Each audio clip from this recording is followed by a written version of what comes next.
Hello, everyone. Welcome to Chai with Us podcast. This is episode number 42. I am Erica, the personal developer, and along with my good friend Ivana, we want to share with you second part of our conversation on solo traveling in India. I hope you enjoy it. Yes. Walking in silence is beautiful. You notice everything. You notice Mm-hmm. the shape of the rocks, you notice if there's a different plant. And like you are with yourself, with your thoughts. If you cannot spend time with yourself, you have a problem. Yeah. And you should address it. And silence is perfect to do that, to make you, Yeah. find peace within yourself and not Mm-hmm. compensate with other things coming from the outside. Yeah. And I also like what you mentioned. You said that your cell phone wasn't working, so you just like let it go. That's what I encourage people. Yeah. I encourage them to turn their cell phone off for the entire week that they're there, but we're not going to monitor you. Although at some other ashrams, they do take your cell phone. You have to check your cell phone. So it just depends on like how strict you want it to be of where you go. Mhm. Just look them up, talk to people who have been there and Yeah. see. I mean, if now I go to a strict ashram, I really don't care. I will be like, here Yeah. you have it. Take my phone. Right, because you're used to it. Because I'm Yeah. used to it and because Mm-hmm. but like the first time around, this is just my Mm-hmm. advice. Some people are very radical and they can be like, switch and do something Yeah. different. So whatever floats And your boat, I just want you And to know at the some opposite. ashrams, you might also be required to wear certain things. Like there's one ashram in Rishikesh where they want you to wear white. And so you're supposed to wear white because it's supposed to change the vibration of the room when everybody's wearing Mm. white. Hmm. And I believe that. And so, look up the ashram, look them up on TripAdvisor and see what other people are saying. That's where you're going to get a lot of your information True, from. true. We were wearing white at The last Puchati day. The on last the day. last day only. Oh, Yeah. okay. I just For remember the wearing white ceremony. all the time. I don't know why. We do the specific puja, and that's when we want everybody to wear white if they have it, and that's the Hmm. only requirement. That's Other than very that, you didn't have nice. to wear white. That's very nice. I was about to tell you something, but I forgot. I'm going to keep going with the schedule. So we were at Nature Walk. After the Yes. Nature Walk, you have lunch and tea. And then you have free time from 1 p.m. to 3 p.m. Some people were like, shopping! Which completely takes away from the ashram experience. But it's like it's 2 hours. Then you have to come back and Yeah. there's the lecture, right? So some people are Mhm. not even coming to the lecture because, okay, I'm not going to talk about other people. Whatever, you do whatever you want, okay? And after the lecture and discussion, where we would talk about mainly the principles of yoga and stuff Mhm. like that. The yamas and the Um, niyamas. yes, I like that part. Did you And like it because there it allowed because you were not allowed to talk to each other for like half the day? When we talked about the niyamas and niyamas, we divided you up into groups, and you actually got to mhm, talk with other people about some deep philosophy. yeah, and Just give you a chance to get to know them. I had some people tell me the truth. They were The like, what? "Oh my," the truth. They were like, "Oh my God, you are so hard at yourself." And I'm like, I'm growing, I'm learning.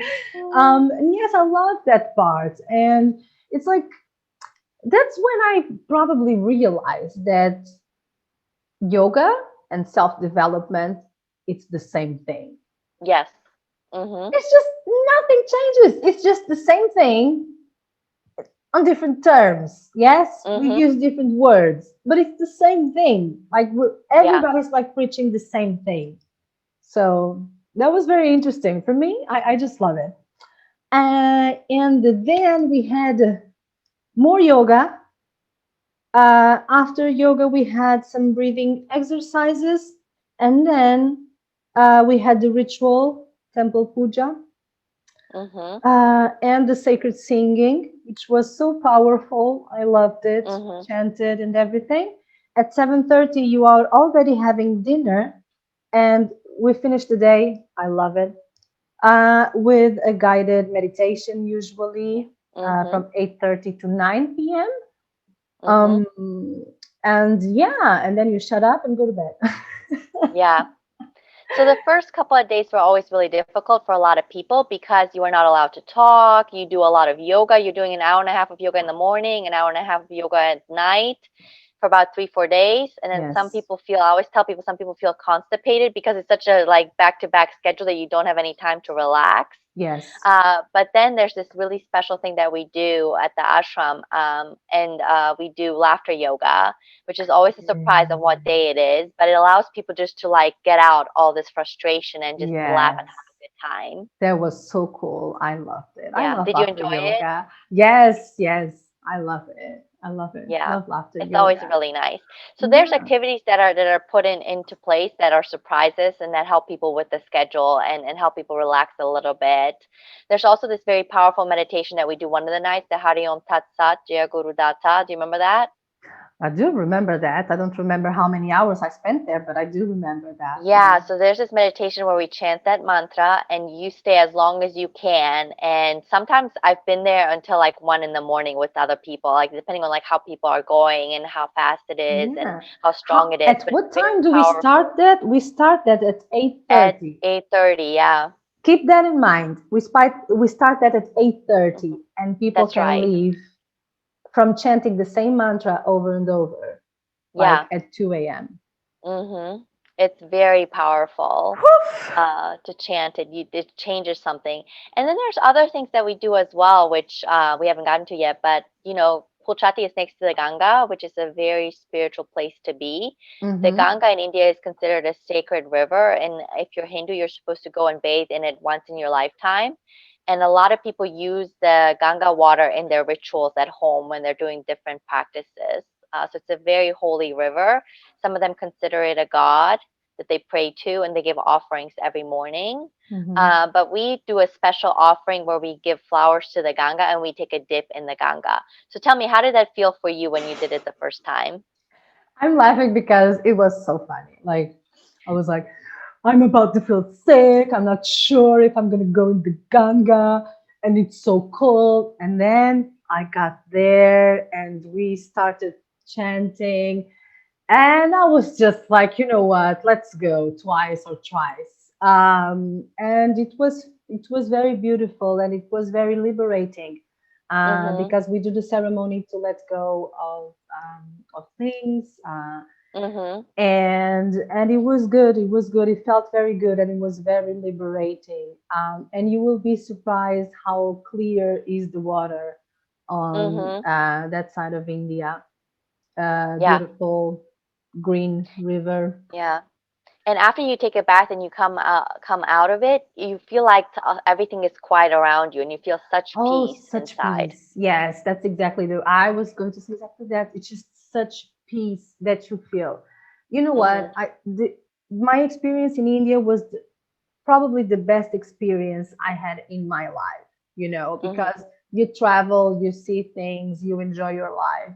But when you go to India, you go so deep into your spirituality Yes. that you can't help but grow a lot and to see things with a different perspective, Mm-hmm. um, Mm-hmm. on during my short time in Delhi, I saw things that were like shocking to me, Mm-hmm.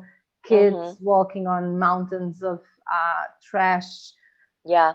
Uh, it is just like India is so freaking intense. And the Mm-hmm. energy, if you believe in energy, I have no better term to talk about India. It's just like the Yeah. energy is crazy, Yes.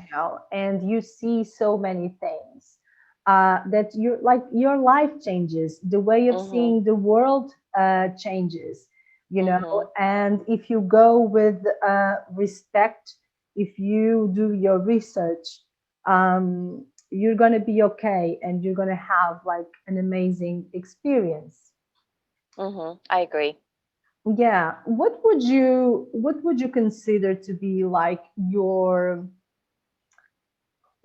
advice for people to stay safe? Do your research always, like, I've lived in India for 2 years. I'm a woman. I traveled by myself. Mm. Do your research on the city. Know where you're going. Each time I was going to a place, I would research like how far away it was from where I was. So when the tuk-tuk driver came up and he quoted me like a crazy price, I would say, no, this is only 2 kilometers. It should only cost 50 rupees. And so then he knew that I knew where it was, that he couldn't cheat me. And so Yes. it's important to do your research of like where you are. Definitely get a data plan. So in India, it's so cheap to get a SIM card, and you get 1 gigabyte of data every day. So Mm-hmm. then you can always track where you're going. Which is so helpful, I think, and to have a map to know, because directions in India are so crazy. It's like this place is across from this, next to this, across from this. That's how directions in India start. It's not just like here's the simple street address and the number. No, Yeah. you know. Mm-hmm. And I And would, go yeah, ahead. continue, continue. The other thing I was going to say is if you're deciding between a hotel or hostel, I would recommend a hostel. All the hostels I stayed in were very safe, and it allowed me to meet other travelers and to like, hook up with them and then go to different things and see different things together. So if you're alone, that's what I would recommend. Like go and stay at hostels, because if you don't want to stay in the dorm in the hostel, a lot of them have private rooms, so you can stay in your own private room. Yeah, and I think, like, at least for me, I felt safer going to an ashram because I knew that I was going to find more Yeah. people, Yes. that were by themselves. And um, my advice would be, like, seriously dress appropriately. Yes. Um, Nothing against, I don't know the meaning of dressing appropriately. I just dress whatever I want, but I live in Spain. Like when I Mhm. leave this country and I go to a different country, like we need to, respect the rules. And Yes. for real, I was very respected in India. Mhm. I had a few stares, but I also had women embracing me and saying, "Come here," so I would be safe. Yeah. I had a very good experience in India. Like, Mhm. I think that's related to the fact that I didn't cross the line. Yes. And another thing that you said once, I don't remember if it was on our podcast, or like, be firm with your word, Yes. you Yes. know, because people will tell you things and they will try to sell you Mhm. things and stuff. Like, just be firm with your word. And in some Yes. countries you cannot be too nice, Mhm. and like, I go everywhere and I'm like, "Ah, ah." Like, in some countries you cannot be too nice because Yes, because it means you can something be else. It means that you misinterpreted. might be attracted to another person, and so they take it the Exactly. wrong way. Exactly. So let's just respect that, and act more, firm, and not all smileys. That might Mhm. sound Yeah. crazy, but I think it saved my life. No, it's true. I And completely agree. yeah, so Yeah. this is very, very important. And I see sometimes so many people talking, bad things about India and other countries, but today it's India. And it's like, I sense that these people, they just go there and do whatever they want. And I agree. like, you It's cannot. It's the not your religion. Yeah. home. You know what I mean? Like, seriously. If I go to your place and your rule is to take the shoes off before you get into the house, well, that's what I'm going to do. And so that's the same Yeah. thing in India. So you have to dress a certain way. You don't have to change your entire, wardrobe, but just wear more loose things, cover yourself a Mhm. little bit. That's not a big effort. There's a lot of, like, beautiful clothes that can do that for Yeah. you. And just and respect people. And and another I advice I would agree. have, like, if you are a woman and you see other women, just feel free to start to engage in a conversation with them, Mhm. Yes. especially if you are traveling. That helped me a lot when I went to get Mhm. the bus and then at the airport. Yes. If you can just, squeeze in a little bit. Ask women or Yeah, ask ask married women. couples. I always would Yeah. look to see who was married, and I would walk up to them and ask for help, and they always helped. I've had people get off the train to like help me find something to make sure that I Yes. people when they see you and they know that you're foreign, they will come out to help you. You just have to ask for help. Yeah. And you know what? Another thing that will help you keep safe, like, follow your instincts. You Yes. know what I mean? Like, you wouldn't go to an awkward alley, in the middle of the night, Mhm. even Mhm. if you live in a quote unquote safe country. So Yeah, just, if you're going to India, just don't do that as well. Just I try to agree. see where you are, the most dangerous places, and just Mhm. avoid those places to to keep you safe. And to be on the safe side too is that a lot of times some ATMs will not have money and they won't get Oh, refilled. So my advice is bring enough money or cash with you to exchange, because that's always the easier route, because there's so many places, like all the jewelry places have exchange offices where you can exchange money and they give you good rates. yeah. So otherwise you might be stuck in Rishikesh with like one ATM working that everyone is like trying to find. That's great advice because that's exactly what happened to us. We were like, Always. no one It's had always like money, that. and we were going crazy over it. So I think Yes, I that's remember because it. I've drawn a map of people of all the ATMs in the city of like where to go. You know what? I really think that's it. Just for you to be safe, just respect the culture, do a lot of research, Yeah. dress accordingly, know the laws and all that so you don't Hmm. do any atrocity. And Um, if you have a chance, take a train. Like that's I think the best part about India is their train system. It's actually efficient and it works and it gets you to the place you need to go. Sometimes it might be late, other times it's like on time, but it's an experience on itself because you're sitting there, and I recommend sitting in the sleeper compartment, uh-huh. because you sit there with the family, they feed you, you have a chaiwala walking by selling Oh, chai, that there's sounds so snacks. good.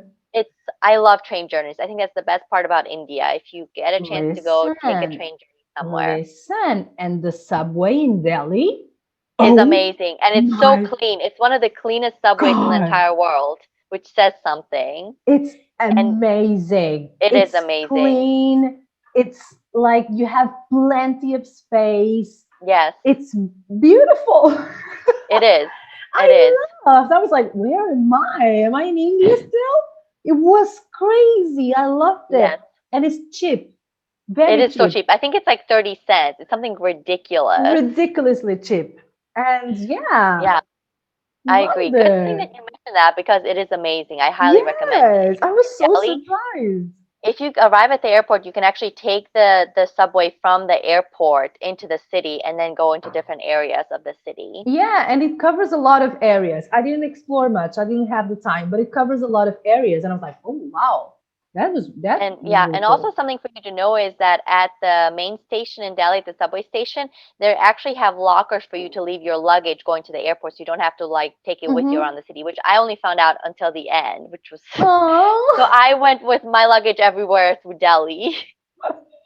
yeah, I saw Live that. and That was so learn. cool. That was so cool. Yeah. Yeah. Oh my God. So yeah, so this is a little bit of our experience of India and dealing with ashrams. We're spiritual people. That's what we Yes. do. But India has so many things, beautiful temples everywhere, Mhm. beautiful people. Oh, the Yeah. food. We didn't talk about the food. Are we The crazy? food is amazing. So if The you're a food is vegetarian, amazing. the food is absolutely delicious. And I think it makes it hard to go back home because then you realize that nobody else knows how to cook vegetarian food like Nothing Indian has food. flavor when you come back Nothing home. has flavor when you go back home. That is so true. Oh my God. Yes. Yeah, I So, love the oh, food. what a wonderful country. Yeah, So this episode is not to encourage you to travel during a pandemic, but to inspire you when we can actually go back to traveling. exactly.